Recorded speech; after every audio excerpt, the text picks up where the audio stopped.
सब जादूगर सजदे में। वो सब सजदे में गिर पड़े। मिस्र की सरजमीन पर एक ऐसा बादशाह हुकूमत करता था जिसके दिल में रहम नाम की कोई चीज ना थी। इस जालिम का नाम फिरौन था, जो खुद को खुदा कहलवाना पसंद करता था। बनी इसराइल उसके जुल्म तले गुलामी की अंधेरी जिंदगी गुजार रहे थे। हर तरफ खौफ था, जबर था और नाइंसाफी ही नाइंसाफी। फिर अल्लाह ने इस जुल्म को खत्म करने का फैसला फरमाया। अल्लाह ने हजरत मूसा अलैहिस्सलाम को नबूवत की अजीम जिम्मेदारी सौंपी। हजरत मूसा अलैहिस्सलाम हक का पैगाम लेकर आए। वो पूरे वकार के साथ फिरौन के दरबार में दाखिल होता है। उन्होंने कहा, बनी इसराइल को आजाद कर दो। और मूसा अलैहिस्सलाम ने अल्लाह की तरफ से लाए हुए मौजिज़े दिखलाए और कहा कि सिर्फ एक अल्लाह की इबादत करो। उसने मूसा अलैहिस्सलाम को जादूगर करार दिया। उसने मूसा अलैहिस्सलाम को जादूगर करार दिया। फिरौन को अपनी ताकत पर बेहद गुरूर था। मैं खुदाओं का तर्जुमान हूं, कौन मेरे सामने कायतात? हर शख्स मैं एक बड़े मुकाम करता हूं। इसने एक बड़े मुकाबले का ऐलान करवाया।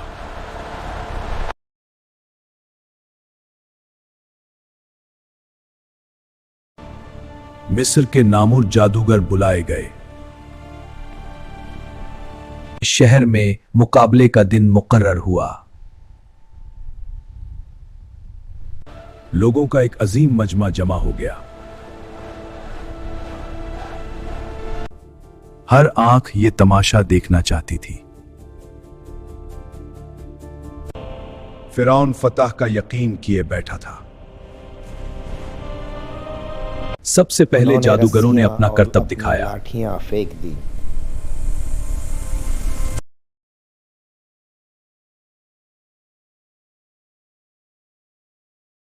लोगों की आंखों पर जादू छा गया। सबको सांप ही सांप नजर आने लगे। खौफ से लोग पीछे हट गए। अब हजरत मूसा अलैहिस्सलाम की बारी थी। वो बिल्कुल पुरसुकून खड़े थे, क्योंकि उनका भरोसा सिर्फ अल्लाह पर था। अल्लाह के हुक्म से उन्होंने असा डाला। असा एक अजीम अजदा बन गया।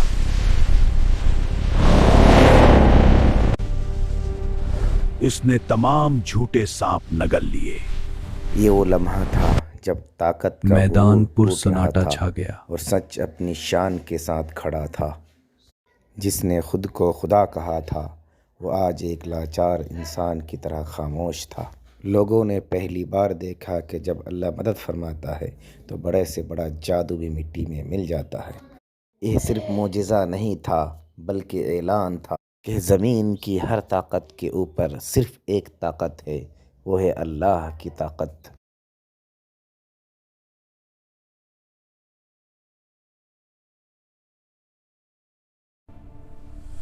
जादूगर फौरन सच पहचान गए। सब जादूगर सजदे में। वो सब सजदे में गिर पड़े। उन्होंने कहा, हम ईमान लाए। मूसा और हारून के रब पर। फिरौन गुस्से से चीख उठा। सुन, फिरौन ने सजाओं की धमकी दी। वो सांप की धमकी के जादूगर साबित कदम रहे, मगर ईमान वालों के कदम न डगमगाए। जादूगरों ने इनकार, उन्होंने बातिल से समझौता न किया। फिरौन की ताकत टूटती दिखाई दी। हक पूरी तरह वाज़ेह हो चुका था और बातिल रस्वा हो चुका था। यह वाकया हमें एक अजीम सबक देता है।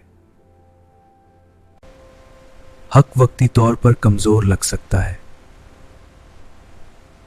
मगर वो कभी शिकस्त नहीं खाता।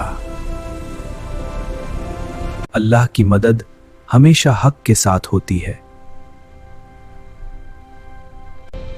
और आखिरकार हक ही गालिब आता है।